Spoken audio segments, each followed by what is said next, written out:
Because I wanted to put him down here, but basically, right. And was that exactly what you were saying?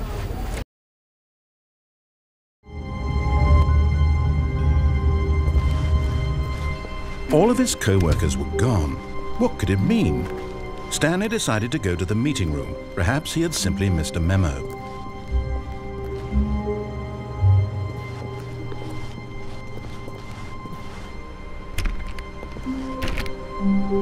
Stanley went around touching every little thing in the office, but it didn't make a single difference, nor did it advance the story in any way.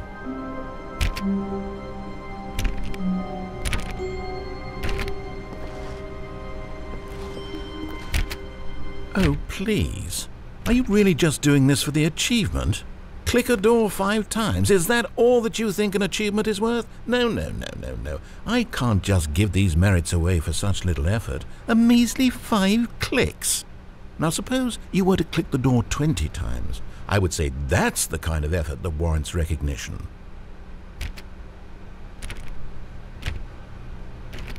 I have to say I'm still not feeling the satisfaction of witnessing true effort for a noble cause. Perhaps 50 clicks will do it. Yes, almost certainly 50 clicks.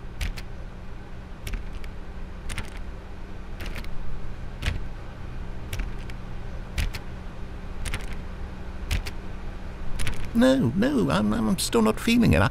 I want this achievement to have meant something. It has to be a true reward for valiant effort. I want to see some hustle, Stanley. I want to see commitment, a willingness to go all the way, no matter what the cost. Why don't you go put 20 clicks into door number 417?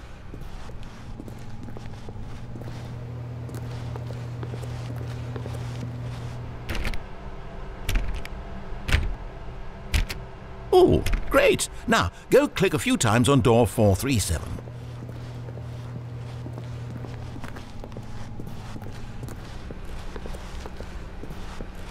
Excellent! I think we're getting somewhere. Now, door 415. Let's give it 10 clicks or so.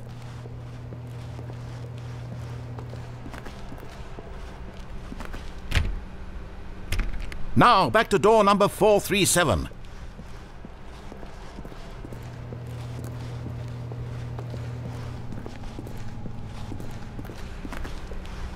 Let's see. How about you click on, well, I don't know, the copy machine? All right, back to room 417. I'm really feeling it now. I think we're getting somewhere. Okay, now go climb on employee 419's desk.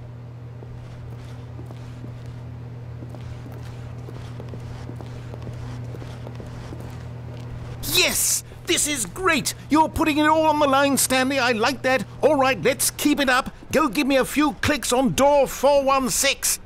We've almost got it! Now the copy machine, do that one again!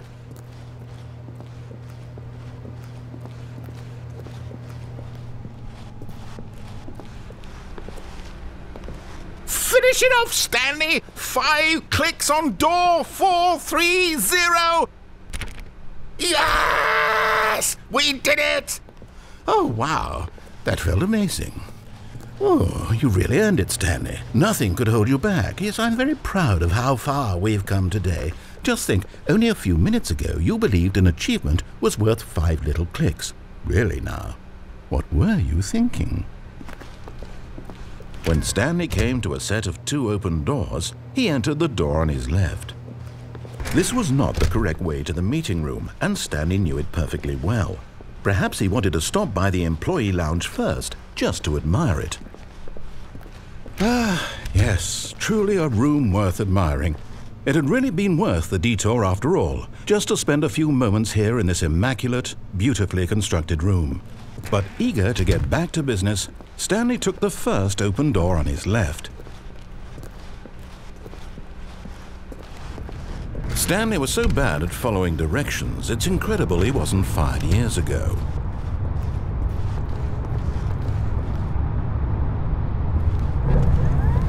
Oh, well, look who's got cold feet. Sorry to break it to you, Stanley, but that lift isn't coming back. You'd best either get comfortable right here on this platform, or test your luck by jumping to the floor below. You know what? Looking at it now, but in his eagerness to prove that he is in control of the story...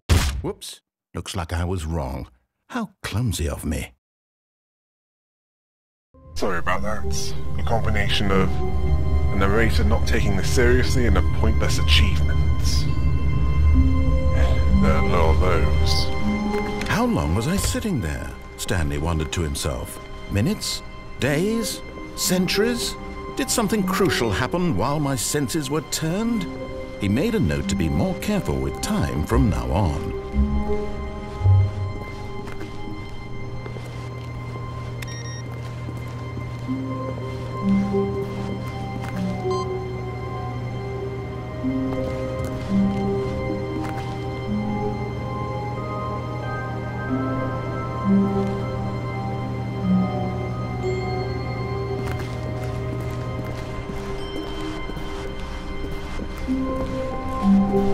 When Stanley came to a set of 2 open doors, he entered the door on his left. This was not the correct way to the meeting room, and Stanley knew it perfectly well. Perhaps he wanted to stop by the employee lounge first, just to admire it. Wow, yes, this room. What a beautiful room. What a gorgeous, gorgeous room.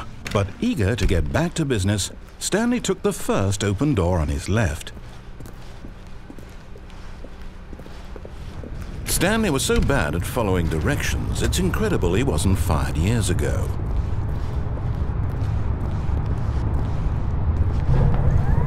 Oh well, look who's got cold feet. Sorry to break it to you, Stanley, but that lift isn't coming back.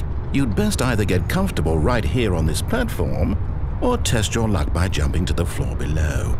You know what? Looking at it now, it's not that far to the bottom floor. I bet you can make it. Yeah, that was... Hang on. Even now, Stanley's office was a distant memory. What did it look like? There was a computer, perhaps, and a painting. Was it a painting or a photo? He could no longer recall.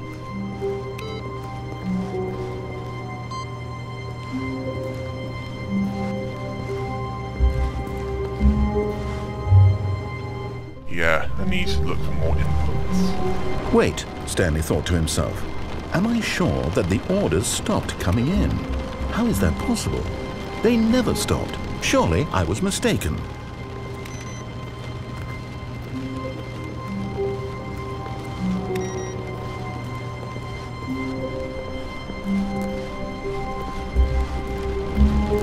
When Stanley came to a set of 2 open doors, he entered the door on his left.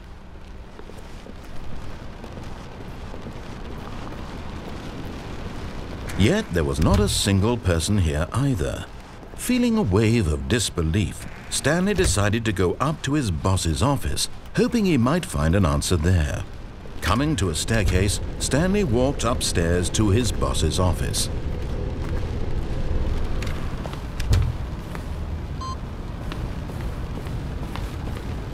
Right, 2 more to go. Wait, Stanley thought to himself. Am I sure that the orders stopped coming in? How is that possible? They never stopped. Surely I was mistaken.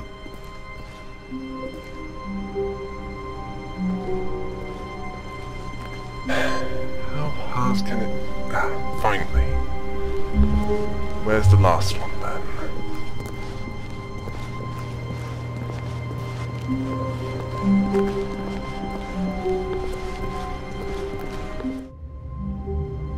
Right. Okay, this is new.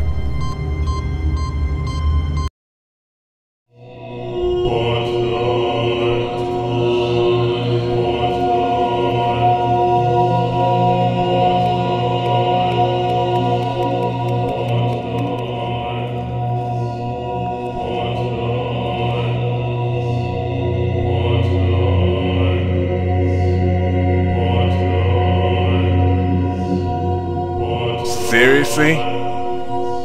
This is heaven for Stanley? A white void filled with many different buttons of varying colours? I'm out of here. I do not want to go back there ever again. All of his co-workers were gone, What could it mean? Stanley decided to go to the meeting room. Perhaps he had simply missed a memo. I've burned a lot of bridges, metaphorically speaking, to make sure it stays that way, and another variation. When Stanley came to a set of 2 open doors, he entered the door on his left. This was not the correct way to the meeting room, and Stanley knew it perfectly well. Perhaps he wanted to stop by the employee lounge first, just to admire it. The lounge was sublime, a work of art. What was it about this room that called so deeply and so personally to Stanley? But eager to get back to business, Stanley took the first open door on his left. Stanley was so bad at following directions, it's incredible he wasn't fired years ago. Look, Stanley, I think perhaps we've gotten off on the wrong foot here. I'm not your enemy, really, I'm not. I realize that investing your trust in someone else can be difficult, but the fact is that the story has been about nothing but you all this time. There's someone you've been neglecting, Stanley. Someone you've forgotten about. Please, stop trying to make every decision by yourself. Now, I'm not asking for me, I'm asking for her. This is it, Stanley. Your chance to redeem yourself. To put your work aside. To let her back into your life. She's been waiting. That's her, Stanley. You need to be the one to do this. To reach out to her. If you can truly place your faith in another, then pick up the phone.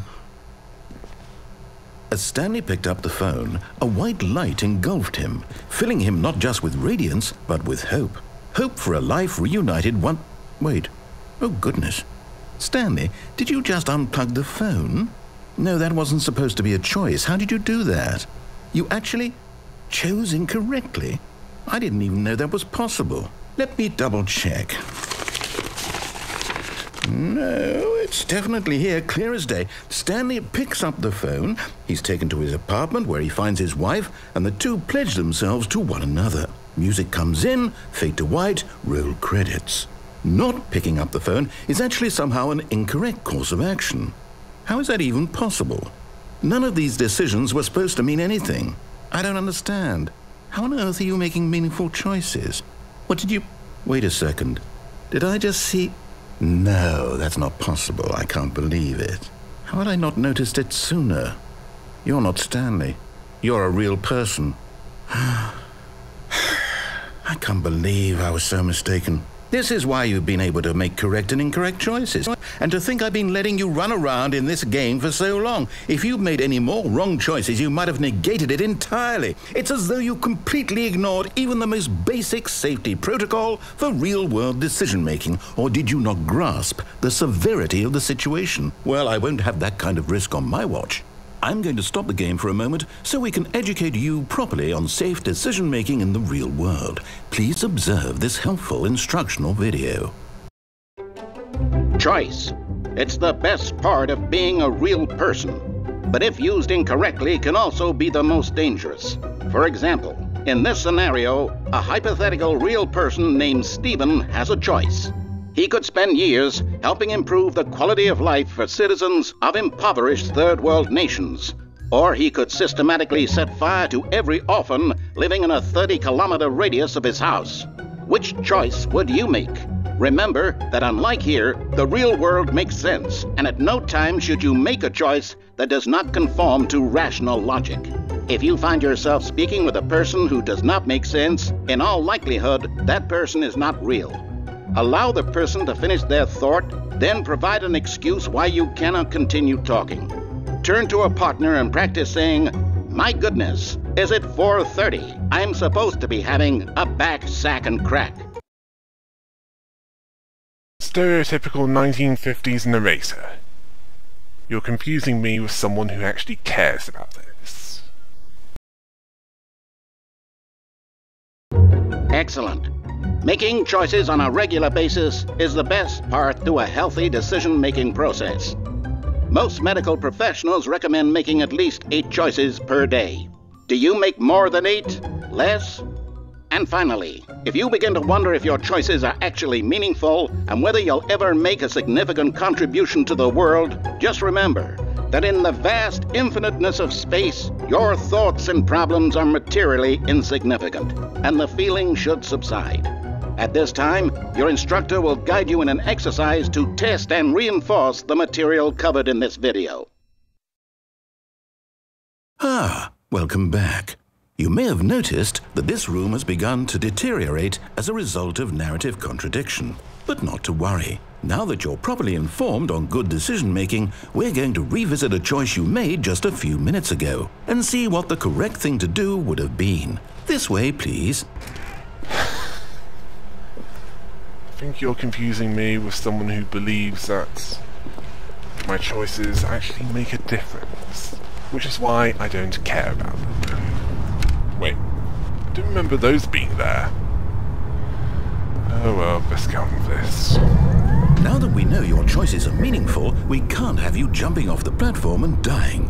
Imagine the main character dying senselessly halfway through the story. That story would make no sense at all. We just need to get you home as soon as possible before the narrative contradiction gets any worse. Unfortunately, it seems this place is not well equipped to deal with reality. Well, reality sucks. I'll give you that. Reality in this place seems to be about as compatible as Konami and good business practices.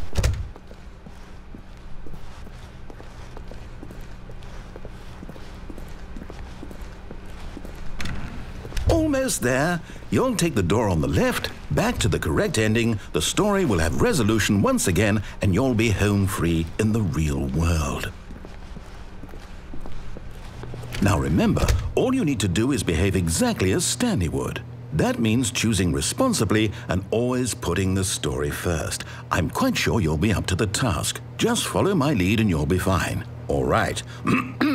When Stanley came to a set of 2 open doors, he entered the door on his left. No! Why did you do that? Quickly, hurry back in the other direction. Perhaps we're not too late. This is what it's like in my head sometimes.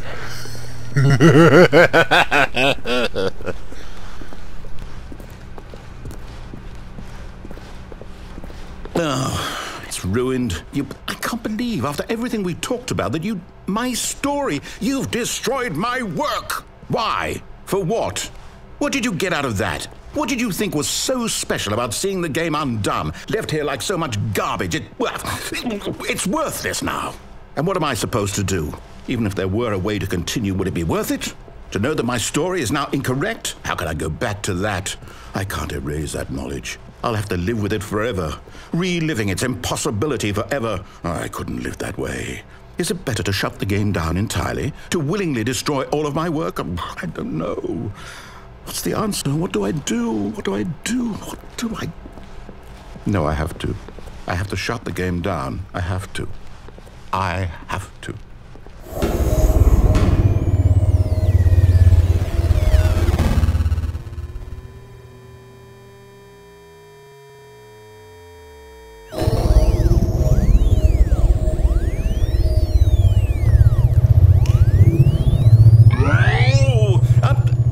I'm here.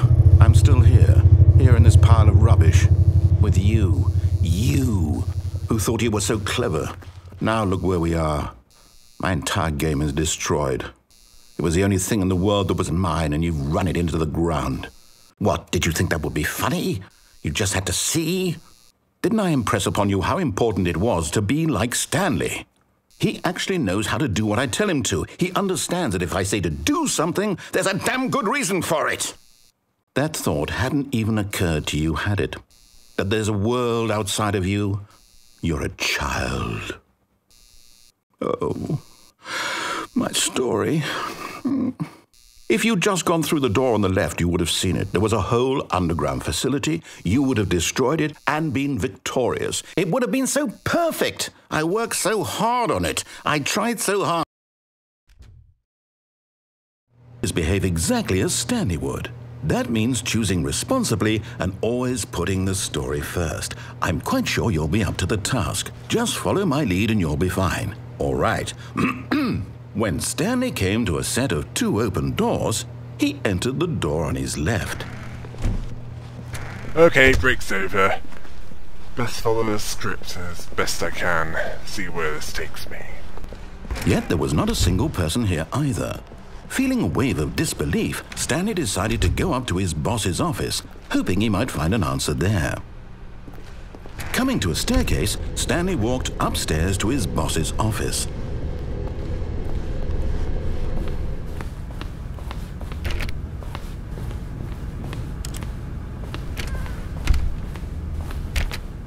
Wait, this is different. Stepping inside his manager's office, Stanley was once again stunned to discover not an indication of any human life. Shocked, unraveled, Stanley wondered in disbelief who orchestrated this, until he saw the door with a voice receiver next to it. Surely behind this door lay all the answers to his questions. And beyond all probability, he knew the passcode. He had seen it on his boss's computer just last week. Night Shark 115. Was this the code to open the door? Would it still work? There was only one way to find out. Stanley had been trained never to speak up, but now he would draw from within himself the courage to face the unknown. He drew a sharp breath and then spoke the code. Yeah, I think we can see the problem. No vocal capability in this game.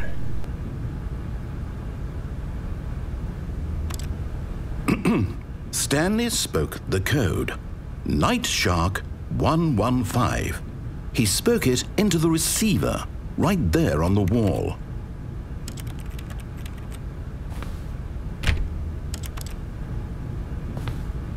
I'm sorry, is there a problem? You didn't mishear me, did you? Please speak the code into the receiver. Otherwise we can't get on with the story. This is a crucial step.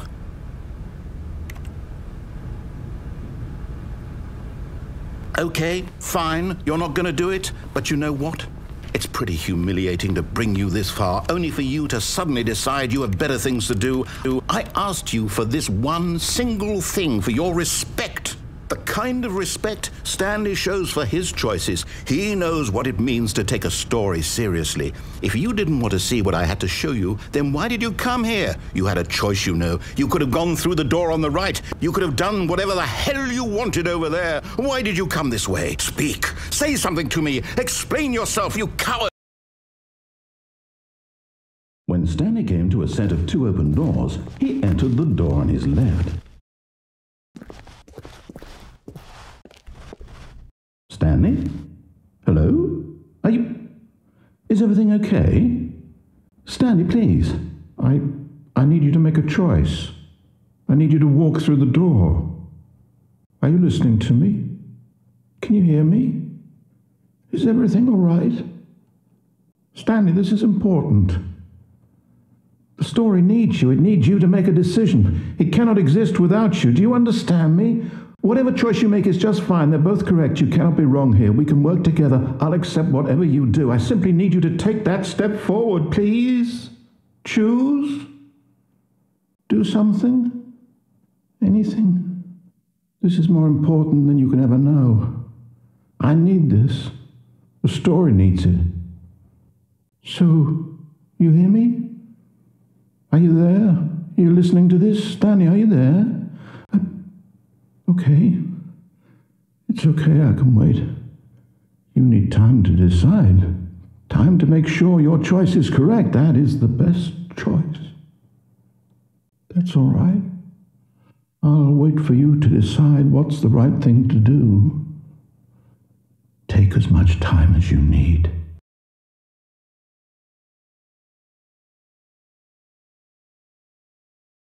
Oh, a quick note. You know that bit with the white man and the African child?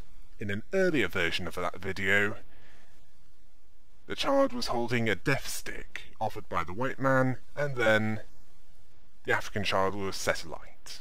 I think you can see why they changed that for this version. The lights rose on an enormous room packed with television screens. What horrible secret did this place hold? Stanley thought to himself. Did he have the strength to find out?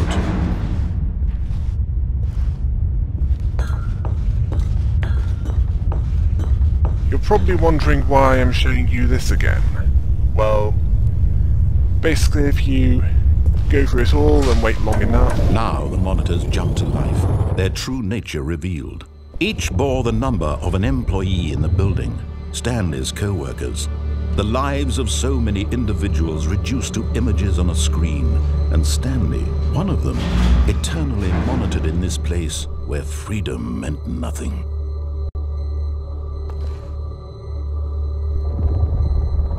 Just need to wait around here long enough once you get to this part of this chain of events for the gate to open. Then you go back and press that... well, press that light button. And, well, you'll see.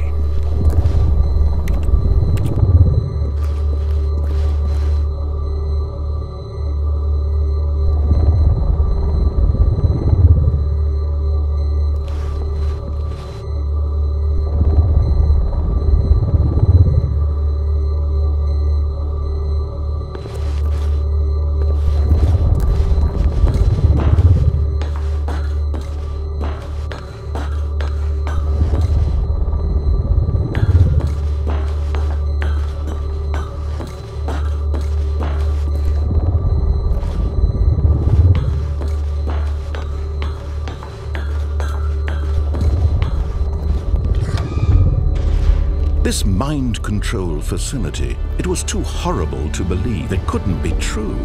Had Stanley really been under someone's control all this time? Was this the only reason he was happy with his boring job? That his emotions had been manipulated to accept it blindly?